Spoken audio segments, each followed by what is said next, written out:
Good afternoon, everyone, to this final presentation of a China Knowledge Network report. The report is titled Understanding China's Export Controls. My name is Raoul Bunskoek. I'm the head of the Klingendael China Center, and the Klingendael China Center runs the China Knowledge Network together with the Ministry of Foreign Affairs and the Leiden Asia Center, who are also here represented. Today I won't be saying much. I'll just say the authors of the report will be presenting for about 40 minutes. That will be recorded as well by video. It's also live streamed with the people who registered. After that there will be a Q&A that will not be recorded, just so you know. So you can be more free to speak. It will be on the live stream, but it's not recorded. So yeah, and also after this will last until about 5. Then we will head for drinks. So everybody's invited. The first drink is on us. So with that being said, so I'll just give the floor to Guangyu and the other authors, who you will introduce as well. Yeah. All right. Good luck. Yeah. Thank you. Thank you, Raoul, for the introduction. Is the microphone already on? I cannot hear it. It's not. It's on? Oh, it's on. Okay. It's not. It's on? Okay. All right. Yeah. Good to know. Yeah. And also thank you to those joining us in person today and also those online. We are really excited to present you our report, Understanding China's Export Controls. We can be fairly confident to claim that this is the longest report ever produced under this CKN grant. And as you can imagine, that with more than 110 pages, it has a lot of details. But today we only got 40 minutes, so therefore I won't be able to cover everything. Today's session is going to be an overview of the project and then some key highlights. But I do encourage you that if you get a chance, read the whole report. I believe it is already available online. And then you're always welcome to get in touch to have a conversation with us. We always welcome that. So this project is led by me, Guangyu Qiao-Franco, Assistant Professor of International Relations, together with my excellent co-investigator, Dr. Rogier Kremers, sitting there from Leiden University. And then our project includes 8 chapters written by 11 authors. Not all of them are here today. Only 2 of them are here, Dr. Sun Chenghao and Dr. Yun Smith. And then the others maybe are watching online. I want to use this opportunity to warmly thank all of them. We have produced excellent work. And then also more importantly, that they always deliver their drafts on time, which is just for any collaborative project is a great gift. So I'm really grateful for having this excellent team of scholars. Right, so today is about China's export controls. Which is a brief kind of walk you through how we are going to organize today's session. So first of all, I will just introduce mainly the key characteristics of China's approach to export control. And then Yun and Chenghao will then introduce the findings from their chapters. Rogier will conclude with policy discussions. And we are also fortunate to have Dr. Biao Zhang joining us today. He is now with China University of Political Science and Law, and who is also expert on EU-China relationship and also on China's economic statecraft. So we're also looking forward to his comments as well. And already, as mentioned before, that we have plenty of time for Q&A after, and then followed by a boro. We do hope that we can continue our conversation there as well. All right, so now finally to this report. Since we began this project, I have been, even during this initial drafting stage, I have been contacted by many people working on export controls. And then it's just something new for me to learn as well. There's this kind of fairly large community there already, and which is still quickly growing. But however, that when I look at this community's work, the one thing in common, China is mainly treated as an object of export controls, which is not surprising, right? And then given the recent news headlines on, for example, this US, Dutch, Japanese semiconductor export controls, and then even long before that, then China has been treated as this central target of export controls.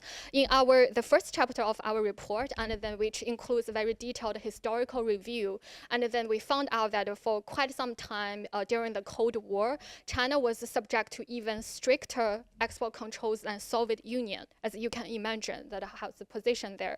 But of course now it is a position in this global export control regime has shifted, and the most significant shift would be its emergence as a controller itself. And this is very visible in recent cases related to rare earths. And I think that gave many people, policymakers, companies, and then also other stakeholders a wake-up call about this China's dominant position in many global key supply chains. And then I would say that this is just the very beginning, right? And then given its great economic power, industry power, and then soon it may be just will increasingly transform this power into geopolitical leverage. So our report is the very first one to unpack this export control from just systematically, and then we are trying to do it from every possible angle. So the first chapter is written by me together with Rohir, and then we have tried to introduce this overall rationale behind China's approach to export controls. And then the second chapter, written by Dr. Dechun Zhang and then Ruoxing Su, they introduce the evolution of China's legal framework. And then you will find many interesting details there, which unfortunately, we do not have time to share. And then the following two chapters written by Qihao Tian and then also Yun, they look into the application of export controls in areas such as non-proliferation, and then also in emerging technologies, especially AI. Dr. Cong Ruiqiao's chapter is on export controls and international research collaboration. The following by Dr. Douglas Fuller's chapter, and then which is on the role played by the private companies in forming and then also enforcing China's export control measures. Qiao Chu's one is on this overseas digital infrastructure and then the impact of export controls in that area. And then finally, the chapter by Dr. Sun Chenghao and Wang Chong, they look into China's responses to foreign imposed export controls, especially those applied by the United States. So here are mainly some key findings, first of all. And the first point I want to highlight is that China's export controls are a response to the broader global transformation that is going on. And then we are seeing increasing this fragmentation, right? And then the rise of protectionism and the efforts to secure supply chains and so on. And also at the same time that, for example, trade, investment, and technology are increasingly shaped by security concerns rather than efficiency, right? And then China's export controls should be understood as a response to this broader shift that's going on. Of course, it is also part of it as well. And then if you look into the history of export controls, even more telling. And then for a long time, especially in the post-Cold War era, and export controls used to be applied primarily for non-proliferation purposes to control the spread of nuclear, chemical, biological, and missile technologies, for example. And then now just increasingly applied to emerging technology areas, the high-tech sector, and then also these upstream segments of of supply chains, such as critical minerals, other components, and so on. Yeah, so export controls purposes have changed. So now it's used for managing vulnerability, dependency, and then also other strategic strategies. Second, we have traced the evolution of China's export control regime, and it has evolved from many ad hoc retaliatory measures, and then especially against the United States, starting from the early 2010s as a response to those restrictions imposed on companies such as Huawei and ZTE, many others, and so on, and then gradually to this more integrated and comprehensive legal regime, as represented by the 2020 export control law. But at the same time that this export control system is not an isolated legal domain, it should be kind of look as the part of China's whole legal ecosystem that is closely related to many other laws. For example, national security law, foreign relations law, foreign trade law, data security law, and even its science and technology policy, and so on. And then the third one, that China's measures for a very long time, I feel even now, are still mainly developed as in a reactive manner, as a response to these many export controls applied by the United States and also Western countries. And then, so if you look at its approach, and often mirroring United States, as an example, that its control lists closely resemble United States entity list. And then also these long arm jurisdiction measures, they're also quite similar as well. The licensing procedures and also other enforcement language closely track US practices, right? And then so this is developed largely in that way. But however, we do see changes in recent years, even in recent months, which is becoming increasingly proactive. I also want to give you a few examples. Unfortunately, that they are no, in Chinese, because just for mainly aesthetic reasons, if I translate them into English, it's getting too long, so I decided to keep the Chinese titles. I can translate for those who could not read Chinese. Yeah, so look at it here. In 2026, just this month, April, and also last month, this China State Council published 2 sets of regulations. This one is published in April, I think just last week or 2 weeks ago, and then it is on anti-foreign improper extraterritorial jurisdiction measures. It's quite a long title. You can understand why I don't translate it. And then the second one is on this industry and supply chain security. And if you can read Chinese, that especially the first one, that the title looks very similar to the policy published in 2021. And then it's all about blocking these improper foreign extrajudiciary measures. Right, and then, but however, this 2021 policy was published, released by MOFCOM, and then this the latest one is by the State Council, which indicates this shift from a MOFCOM-led trade compliance system to one that's more a whole of government approach, involving many different state agencies and different levels of governments, including provincial governments. And then together with many other laws, we also see this kind of more proactive monitoring of risk to its own supply chains, and then early warning system, emergency response, and of course, together with many retaliatory tools as well. With all that being said, and then I still want to emphasize this balance that China has to maintain. So overall now, China continues to benefit from international open science and technology collaboration, and also as a major exporting economy, it benefits from open trade.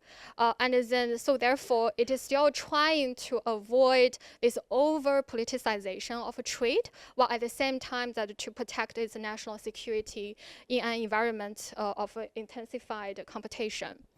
I think that's just all from me for now. I'm going to give the floor to Yun, and then who is going to talk to you more about export controls in emerging technologies.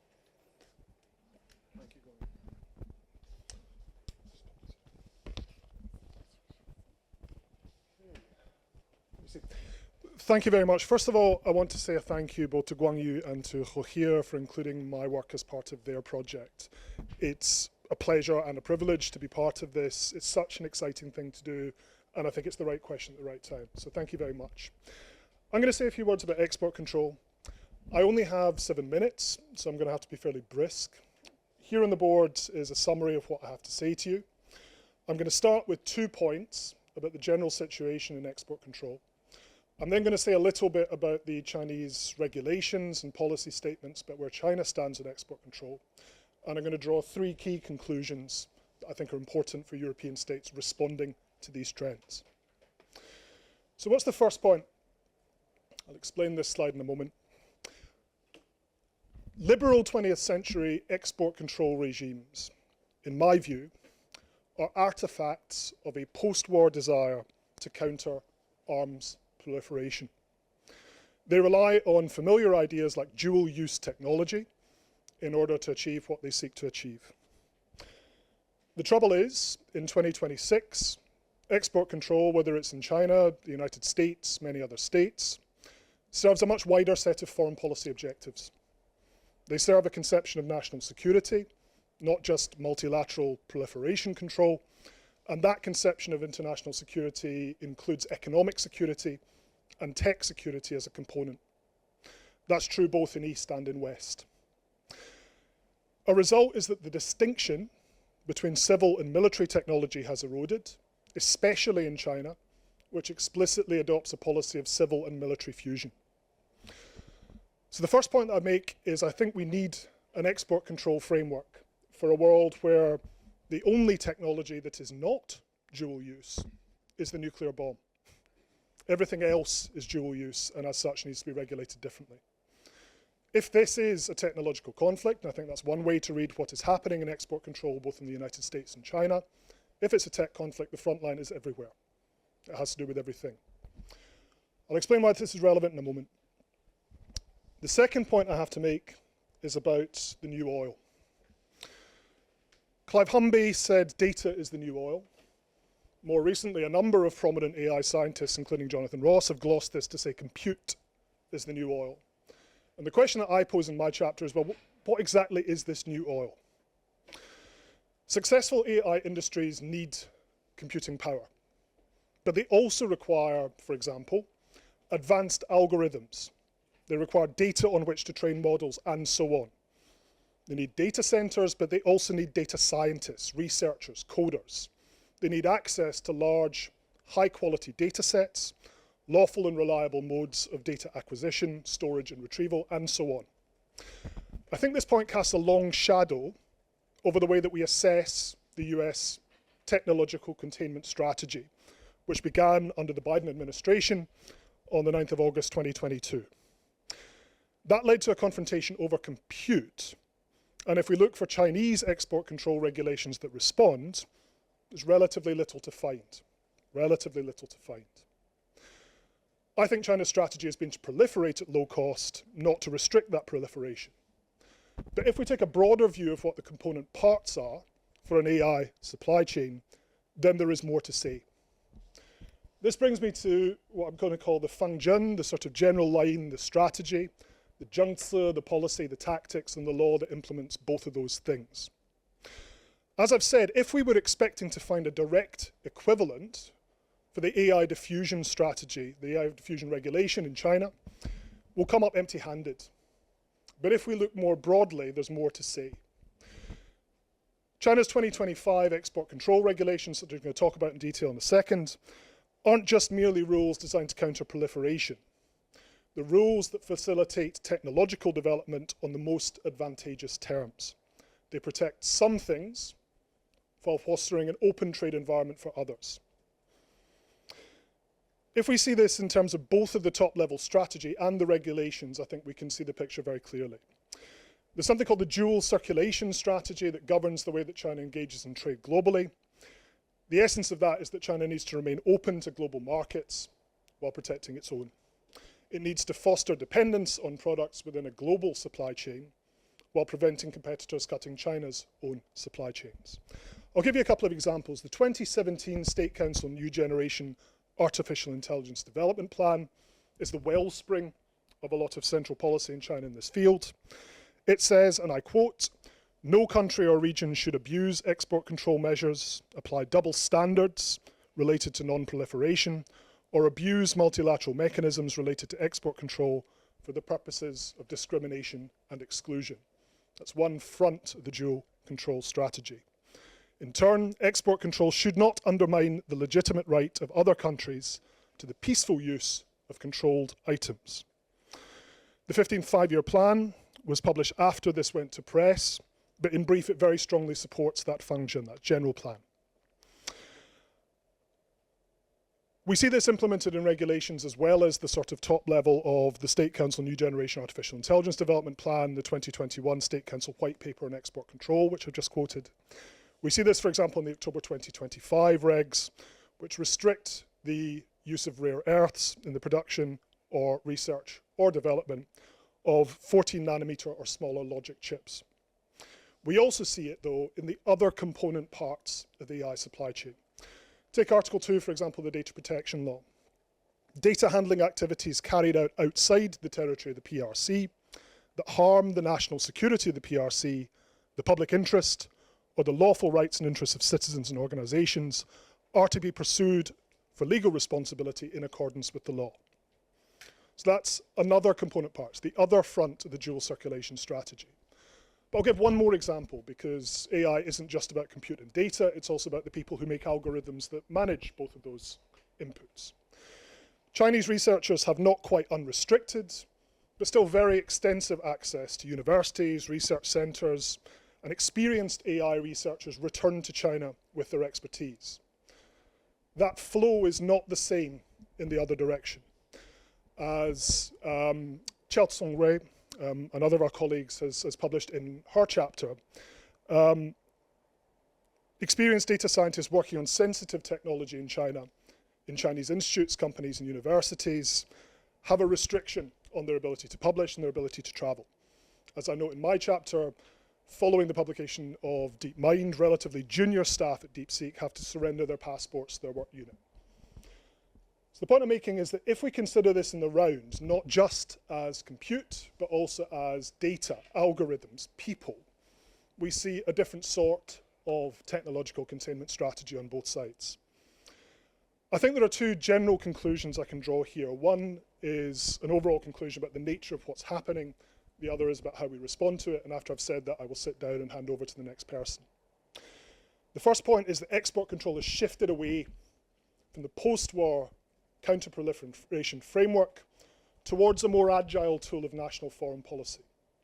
I think it's difficult to distinguish reasons of national security from wider economic and geopolitical considerations, even within that legal framework. And I think in consequence, the supply chain in emerging tech contains choke points that pinch and relax according to the foreign policy of the states that control them. This isn't a uniquely Chinese problem. It operates at least in East and West, but probably in other directions too. This leaves European states in a quandary. Chinese export control regulations demand openness in respect of things China requires. They also demand restrictions in respect of things it wishes to protect.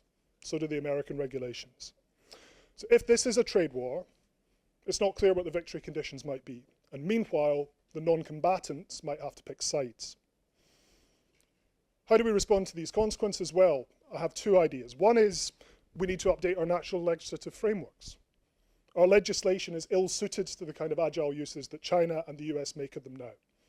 Remember, the US government is able to do this by executive order. If we do this in a UK framework, it usually requires primary legislation. We need to pass statutes through our parliament. Often, in a European context, these statutory frameworks that govern export control, strategic investment control, they leave little room for discretion. So one thing we can do is we can look at the legislation. I think the other thing we can do is look at how we organise. And this will be my final point.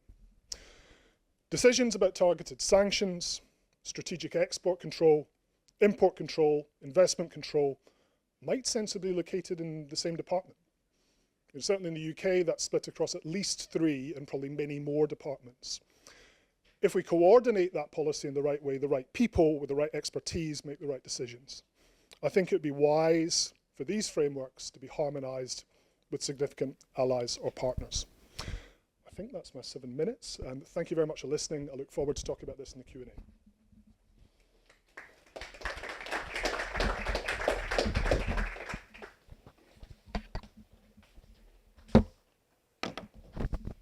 Okay, good afternoon. Hello, everyone, and really be glad to be here again in The Hague. And also thanks Rohir and Guangyu for organizing such a wonderful team. And rather than repeating the detailed analysis already available in the report, I will focus on 3 key takeaways of our chapter 8, which was co-authored by me and Wang Chong, and then briefly connect them to some recent developments that may shape where this issue is heading. So let me start with the first takeaway. The first point is that China's export controls should be understood primarily as a strategic response, as Dr. Chow has already mentioned, not an isolated policy tool. As our chapter argues, China's export control system has evolved in direct interaction with the external pressure, especially from the United States. So over the past decade, export controls have moved from being a technical regulatory instrument to becoming a central tool of geo-economic statecraft. And China was initially on the receiving end of these controls, particularly in semiconductors, as you know, and also other advanced technologies like artificial intelligence, but is now increasingly capable of deploying them in a reciprocal and a strategic manner. So this reactive but also adaptive logic is important. China is not simply copying the US model, it is selectively mirroring it, because Guangyu also mentioned this word. And China tries to adjust it to its own institutional system and comparative advantages. So in that sense, export controls are becoming part of broader pattern of strategic interactions between major powers rather than a unilateral instrument. And the second takeaway is that China's leverage lies less in cutting-edge technologies and more in structural choke points, especially in upstream supply chains. While much of the global discussion focuses on semiconductors, I think China's comparative strength lies in areas such as rare earths, critical minerals, and certain processing technologies. These are often overlooked segments of global value chains, but they are indispensable. And what we're seeing is the emergence of what we might call asymmetric interdependence. So the US and its allies dominate high-end technologies, but China occupies critical positions in upstream inputs. And this creates a situation in which both sides have tools of restriction, but in very different domains. And importantly, China's approach is not necessarily about complete denial. It is often about calibrated control, for example, licensing, selective restrictions, or conditional access. So this allows China to combine actions with flexibility and even with diplomacy.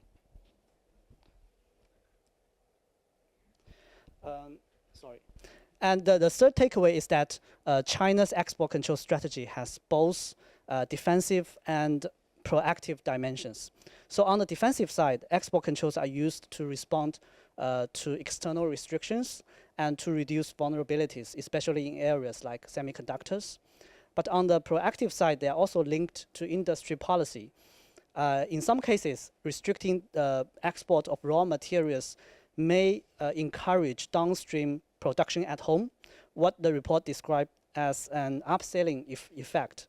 In other words, export controls can help move China up the value chain. So this dual function, security and development, is a defining feature of China's approach, and it reflects a broader integration of economic policy and national security thinking in China. And let me now briefly connect these findings to some recent developments, as Guangyu has already mentioned a little bit about that, which I think reinforce the argument of the chapter. First, we have seen a continued escalation in US export controls, particularly in advanced computing and AI-related technologies. And the logic behind these measures, sometimes described as maintaining a technological lead, which has expanded in scope and ambition. Second, in response, China has taken more visible steps in areas where it holds leverage. Recent controls on materials such as rare earth-related items have demonstrated both capability and willingness for China to act. As noted in the report, these measures have already had ripple effects across global supply chains, forcing companies and governments to reassess their dependencies. Third, and perhaps most importantly, we are beginning to see a systemic effect, the proliferation of export control globally. What used to be a relatively narrow policy tool is now expanding rapidly, with more countries adopting similar tools. And this raises a broader discussion. Are we moving towards a world where export controls become a normal instrument of economic statecraft or economic competition? If the answer is yes, the implications are quite significant.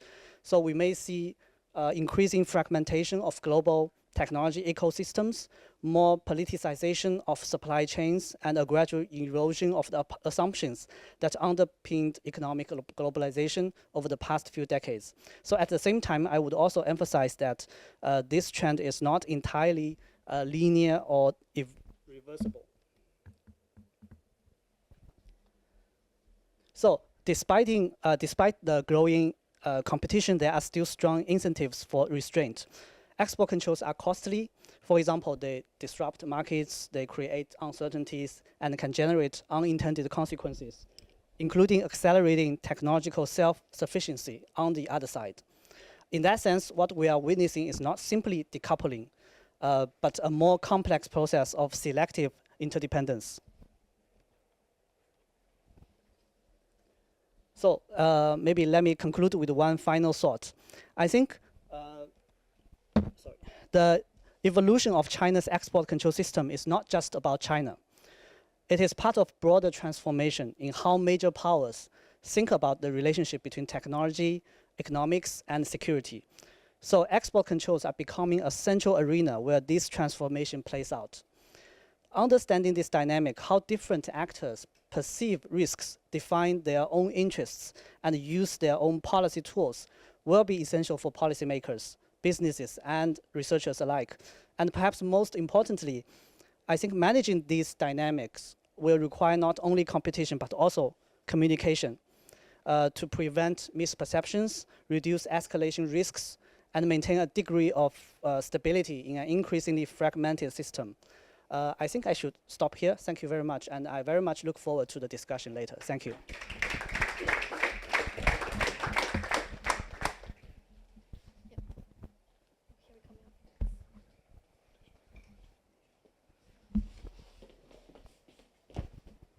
Right then. I'm noticing that everyone is also thanking me for whatever reason. Let's just be honest. Guangyu has been the core of this project, and without her, none of us would be here today. So it's been a pleasure. Thank you so much. Where does all of this leave us, right? What are now the implications of all of this for our governments, our societies, and our companies, our industries? And in the project, we have these different chapters, and they each have their own specific recommendations. But I think on the whole, there are a number of issues that I think we can look at in combination. And the first one is what we call enhancing situational awareness. And that is simply our governments, our businesses need to know what the landscape is that they're dealing with. They need to know where they are. And now, in very many ways, they don't, right? There are still quite a few people in government who still think that we can return to the normal world of globalized trade of the 1990s. We are not. We are in a completely different world. This is particularly a challenge at the European Union level because the EU is obviously an organization that is very much has that idea of open markets at the heart of its founding DNA. We simply no longer live within that world, and we must do a far better job of understanding the world that we're living in. That also means understanding the complexity of value chains and supply chains, right? 10 years ago, I didn't know what ASML was, and I dare say very few people in government did. Now we do. But then we forget that ASML has thousands, literally, of direct suppliers, many of whom are also monopolists in the field. At the same time, we need to understand if we're going to one way or another deal with export controls imposed by China, where those supply chains run through China. We need to know a lot more about the world that we live in. The second general recommendation is that in Europe, we need to develop a strategic roadmap, right? Very often we are in a sort of reactive policy mode where China does something that we might not like, for example, and only then do we start thinking, what do we do about this? Rather, Europe needs to figure out where it itself wants to go. This is the core of what, strategic autonomy should be, and, we've been having seminars and white papers and events about this, for quite some time now. Perhaps it's actually time to get serious about it. But Europe needs to know where it is going, where it wants to be within 5, 10 years, realistically, and what feasible policies and what feasible initiatives can be deployed to get us there. A third general recommendation is that we need to address strategic dependencies. I'm old enough to have studied IR at a point in time where we thought that interdependence was a source of stability. Now, as my previous my previously presenting colleagues have said, interdependence is seen as a source of risk, and obviously it's both. And it's both at the same time. If we no longer wish to be dependent to the same degree, we have to do something about it. Rare earths, however, is a very interesting example because it will also mean navigating the politics of addressing interdependencies. What's inevitably going to happen is that you're going to break up economies of scale, so we're all going to get poorer. But also, there's a reason why China has a monopoly in rare earths, or a quasi-monopoly in very many of them. And that's because no one wanted to do it. It's dirty, it's polluting, they're unpleasant jobs. We were very happy to be shut of them. In other words, bringing back or becoming more autonomous, for instance, in rare earths, means reshoring industries that are deeply, deeply unpleasant. And I'm not sure our political systems are ready for that. A further general recommendation is industrial policy, right? And it used to be a dirty word. Now we're all seeming to get there. But it is connected to this idea of having a feasible strategic roadmap. But you need to know where you want your industries to go, and where you are going to let trade be free, and where you think there is a security override in developing domestic capabilities. And yes, it means the end of free market fundamentalism, but we were living in that world already, right? That's not going to be a significant change. A fifth general recommendation is diplomacy with China. And in the Netherlands, very recently with the Nexperia case, we've had a very clear example of what happens when your diplomatic engagement with China is incompetent.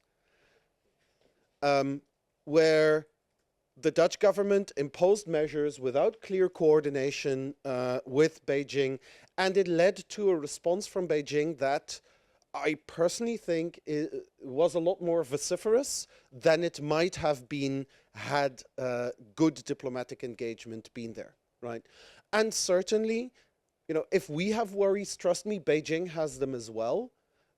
Diplomacy is a useful means to address at least some of them.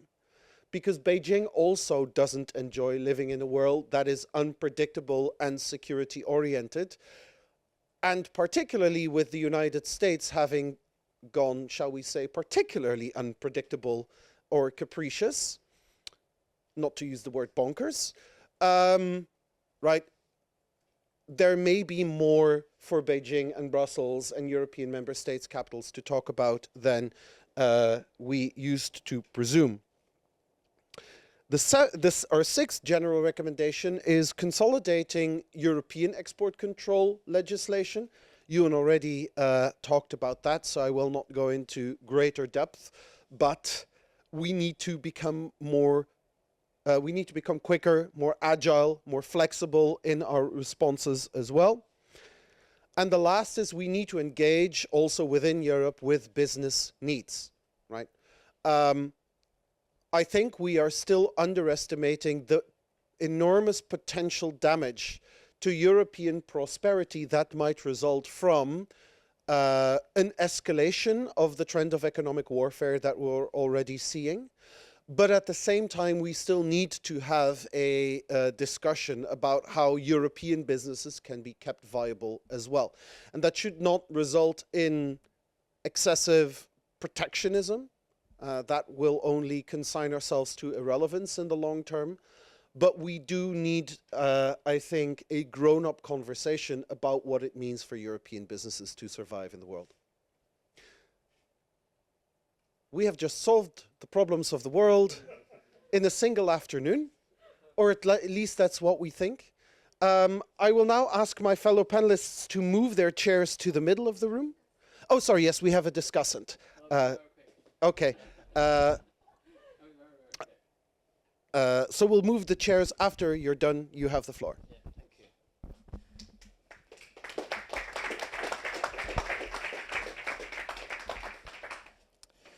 Thanks very much, Guangyu, for the invitation. I've actually learned a lot from the reports. It's an excellent report. It's the first report that has been written on the subject for years, and nobody has done that before. It contains a lot of insights and also analysis and evaluations about China's export control systems. I really encourage everyone to read it and learn from it. And so, as a discussant, I will probably make a few comments, several bullet points, and so to relate them to what has already been said by the contributors to the reports. So the first point I would like to say is that China has been a target or object of export control for a long time. So this point has been raised again and again by all the contributors. So if you look at the history of China's experience of being a target of export control, there are actually two waves of sanctions. The first wave came after the Cold War, when the United States and other Western countries has imposed sanctions on China for especially dual-use goods or high-tech goods. And the second wave came after the late 1980s. So it's really about arms embargo and other things. So China has been a target for many years, and suddenly around 2020, you see there is a huge transformation in China from a target to an actor, from an object of economic sanctions to a subject of economic sanctions. So it's a huge transformation. It's for any government in the world, I would imagine that really needs a lot of things to learn, to practice, to explore, and also I would think to reform and reflect on. And the second point I would like to share with you is that actually China has learned quite a lot from the United States and the EU. So if you look at China's economic sanctions experience or the export control system, actually China has learned different things from the United States and the EU. So the Chinese learning from the United States is actually about entity list. It's controlled by the Ministry of Commerce. So they have done a lot of reading, a lot of learning from the BIS from the United States. But if you look at China-EU experience, China has actually learned quite a lot from the EU when dealing with the blocking statute. So it's about blocking extraterritorial dictatorial sanctions on the country. So, for example, the anti-foreign sanctions law is a typical case that China has been established in a similar way as the EU has done back in the 2000 and I can't remember 2010 probably. And so I would think if you want to understand the Chinese system more, of course there is a kind of you need to learn Chinese and you need to understand the Chinese system, but also you also need to understand where that idea comes from, how that system is somehow I couldn't say transplanted, but somehow how China learns to do this kind of practice. So the third point I would like to share is about how to do it, how China impose economic sanctions, or how China use this export control. So I think this point has been raised by Yun in the last slides. So at the moment, the Chinese system is dominated by the State Council and also in turn by, first of all, MOFCOM, so which is a very important actor in the place. Second is MFA, the Ministry of Foreign Affairs. But also, if you look at the system, there are also more important but has been less studied ministries, for example, General Custom. So the General Custom has been very important in shaping the Chinese decision of export control, and it has been very important in implementing all the measures. So I would, of course, there is in the UK system, you can see the Cabinet Office, the DBT, and also FCDO are doing different things. And also in the system, I think there the kind of there is a kind of division of labors as well to an extent. So the fourth point I want to share is about the effects of China's export control. I think people have been saying a lot of things about China's export control, most of them concentrated on the bad side, the negative side of Chinese export control, the fragmentation of global economic order, the geopoliticization of trade, the securitization of commodities. If you look at Harris's recommendations, if the European Union develops its own strategic roadmap, then that will, for example, will intensify the competition between China. But I would also like to think more about the positive side of the export control system. Does China's export control stimulate the European Union to develop its own industrial policy or its own development of rare earth and all the other kind of things? So is there kind of a positive impacts of China's export control? So the final point, the fifth point I want to think about is how to evaluate China's export control system. So I think there are two different ways of evaluating that. One is to say, wow, how could China become such an actor that impose economic sanctions and using economic control? But there's also another way of looking at China's export control system. That is to say, if you look at the Chinese academics, they have been debating this for years. They have been urging the Chinese government to establish a system that could defend the Chinese strategic interest by using economic statecraft, economic control, and other kind of instrument. So in that sense, China's transformation from a target to an actor is not a bad experience, but rather a country, a powerful country that is really doing justice to its own rights, and this is not really a bad thing. So these are the 5 points I would like to share with you. So I look forward to hearing your comments later. Thank you.